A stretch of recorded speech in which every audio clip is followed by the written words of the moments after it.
दोस्तों, अब तक आपने पिछले भाग में सुना कि राजेश रात में जब हॉस्टल पहुंचता है तो अचानक उसको पता चलता है कि सीनियर ने बुलाया है। जब राजेश वहां जाता है तो देखता है कि सबकी रैगिंग हो रही थी और वहां के दो सीनियर आशीष और विनीत राजेश को डांस करने को कहते हैं, लेकिन वो नहीं करता है। और जब जो ज़बरदस्ती करते हैं तो वो हॉस्टल की छत से नीचे कूद जाता है। और अगले दिन जब आशीष और विनीत कॉलेज जाते हैं तब उनको पता चलता है राजेश फर्स्ट ईयर का नहीं बल्कि थर्ड ईयर का स्टूडेंट है।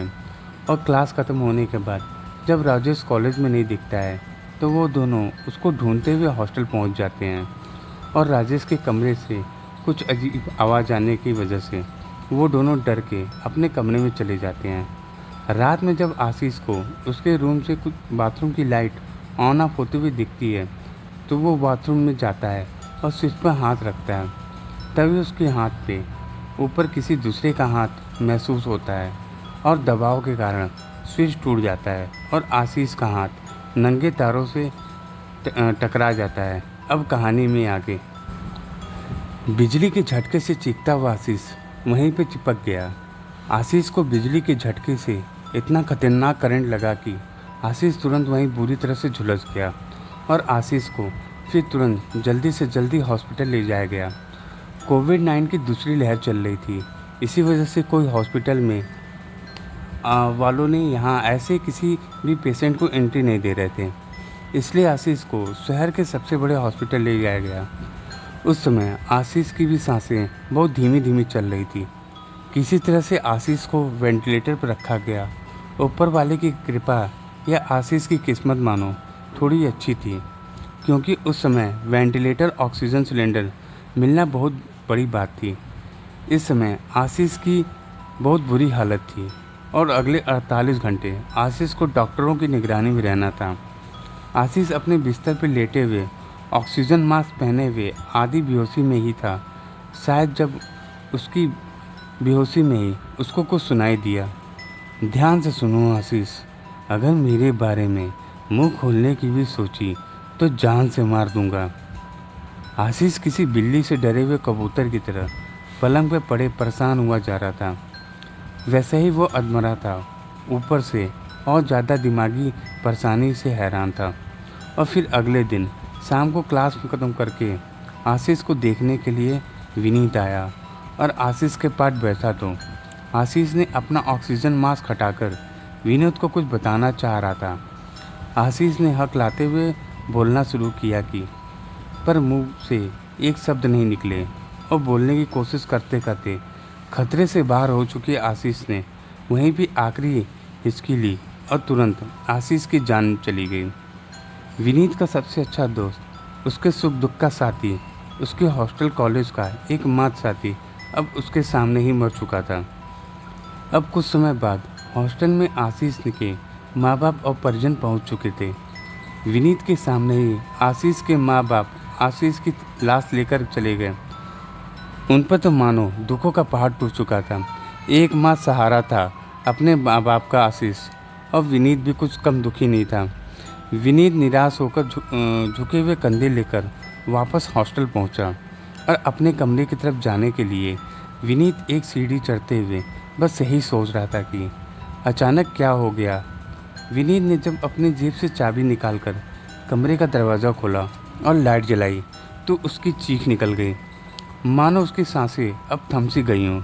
लेकिन विनीत जोर जोर से चीखता चिल्लाता हुआ हॉस्टल के पूरे कॉरिडोर में भागने लगा, क्योंकि उसने देखा कि कमरे के आशीष की जली हुई जगह जगह से झुलसी पिघली चमड़ी, बिल्कुल जली झुलसी सी लाश बड़ी भयानक स्थिति में पड़ी हुई थी। किसी तरह विनीत को संभालकर सब लड़के विनीत को उसके कमरे की तरफ ले आए और सबने देखा कमरा तो पूरी तरह से खाली था। सब लड़कों ने कहा यह विनीत का कोई वहम होगा, क्योंकि विनीत आशीष से बहुत ज़्यादा करीबी था। लेकिन विनीत को पूरा विश्वास था कि उसने सचमुच में वह लाश देखी थी, उसमें कोई शक नहीं था।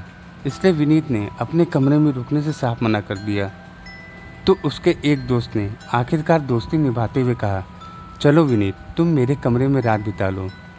विनीत भी तुरंत उसके साथ चला गया और जाते जाते अपने दोस्त के कमरे में सो गया, लेकिन उसको भयानक सपने एक के बाद एक उसको परेशान करने लगे। कभी राजेश का छत से कूदना, तो कभी आशीष की वो आखिरी हिचकी, और कभी आशीष की जली भुनी हुई झुलसी हुई लाश उसको रोते रोते करना। आगे का विनीत नींद के भयानक सपने देखता हुआ बड़ी ज़ोर से चिल्लाया, तो उसने देखा कि मैं अपने ही कमरे में हूँ और बगल में आशीष का पलंग बिल्कुल खाली पड़ा है। विनीत बुरी तरह से घबराता हुआ डर से कांप रहा था और आशीष का पलंग खाली था। विनीत उसी खाली पलंग की तरफ लगातार देखे जा रहा था और डर रहा था, लेकिन उसकी दिल की धड़कन तेज़ हो गई जब बाथरूम का स्विच ऑन हुआ और तौलिए से मुंह पोंछता हुआ आशीष बाहर निकला, जैसे कुछ हुआ ही न था। विनीत को समझने में देर नहीं लगी कि उसने बहुत खतरनाक और बहुत बुरा सपना देखा था। आशीष हाथ में तौलिए लपेटे हुए पलंग पर बैठा और पास में टेबल पर पानी का गिलास रखा हुआ उठाकर उसने थोड़ा सा पानी पिया और विनीत की ओर देखा और कहा, अबे ओए, क्या देख रहा है? अबे तबीयत ठीक है तेरी? क्या हो गया तेरे को? विनीत ने एक राहत की सुकून भरी सांस ली और अपना देखा हुआ भयानक बुरा सपना उसने आशीष को पूरा बताया। आशीष ने सुना और बहुत ज़ोर ज़ोर से हंसने लगा और फिर हंसी हंसी में ही एक बहुत ही खतरनाक और डरावनी आवाज़ में आशीष बोला, आज के बाद ऐसे सपने तुझे कभी नहीं आएंगे। इतना कहकर आशीष ने अपने हाथ पर तौलिया हटाया तो विनीत के सामने आशीष का जला भुना हुआ बिल्कुल सिकुड़ा हुआ हड्डी जैसा हाथ आया। उसका हाथ ऐसा लग रहा था कि झुलसा हुआ बिल्कुल हड्डी चिपक कर बाहर निकली हुई है। भयानक, बेहद डरावनी और ख़तरनाक लग रही थी। आशीष का हाथ देखकर अब विनीत की धड़कन ढोल की तरह ज़ोर ज़ोर से धड़कने लगी और थोड़े ही समय में ऐसा लग रहा था कि दिल के पास जैसे कोई सांप हो जो धीरे धीरे विनीत की धड़कन को कस रहा हो और धड़कनें मानो रुक रही हों। अब विनीत की आंखें देखते ही देखते पथरा गई। अब विनीत की आंखें के सामने साया हुआ अंधेरा उसकी बेहोशी का नहीं बल्कि उसकी मौत का था। विनीत तब कभी न जाग पाने वाली गहरी नींद में चला गया। अब पूरे हॉस्टल में हाहाकार से मच गई। विनीत की मौत के बाद अब राजेश के बारे में पता करा गया तो वहाँ से मिली खबर ने सबको चौंका दिया, क्योंकि राजेश के पिता जी का कहना था, राजेश का सपना था लखनऊ के उस कॉलेज में एडमिशन लेना और पढ़ना, पर राजेश तो कभी हॉस्टल पहुंचा ही नहीं, क्योंकि लॉकडाउन की वजह से सभी ट्रेन रद्द हो गई थी। राजेश घर से निकल तो गया था, लेकिन पटना में फंसा हुआ था। पटना रेलवे स्टेशन और बहुत से यात्री फंसे हुए थे राजेश की तरह। कोरोना के कारण लॉकडाउन था, इस वजह से कोई भी बस, ट्रेन या यातायात का कोई साधन नहीं था। वहीं फंसे हुए यात्री में से कुछ लड़के वहां क्रिकेट खेल रहे थे। राजेश कई दिनों से घर से बाहर था, स्टेशन पर फंसा हुआ था। इसी वजह से उसकी तबीयत शायद थोड़ी सी ख़राब हो गई, इसलिए राजेश को बार बार खांसी आ रही थी। खांसी जुकाम के कारण राजेश स्टेशन की बेंच पर ही बैठा हुआ हम लोगों से फ़ोन से बात कर रहा था।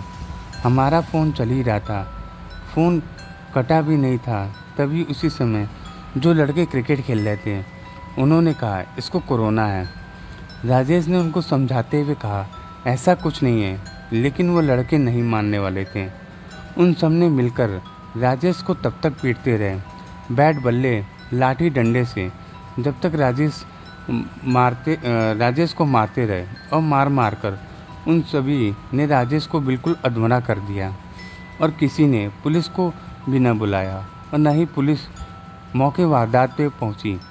उन लड़कों ने राजेश को अधमरे हालत में प्लेटफॉर्म की तीसरी मंजिल से नीचे फेंक दिया। राजेश की चीख पूरे प्लेटफॉर्म पे बड़ी तेज़ गूंजी और नीचे लोगों ने हड्डी तक टूटने की आवाज़ सुनी। उसके बाद पुलिस को राजेश की लाश मिली। कहते हैं राजेश ने हॉस्टल में विनीत और आशीष को मारने से पहले स्टेशन में जो लड़के मिले थे उनको भी यही हस्र किया था। राजेश ने अपनी मौत की 1 वर्ष के अंदर ही उन सभी हत्यारों से अपना बदला ले लिया था। तो दोस्तों, आपको ये कहानी कैसी लगी? अगर अच्छी लगी हो तो कृपया इस वीडियो को लाइक कर दें और चैनल पे नए हो तो चैनल को सब्सक्राइब कर दें। धन्यवाद।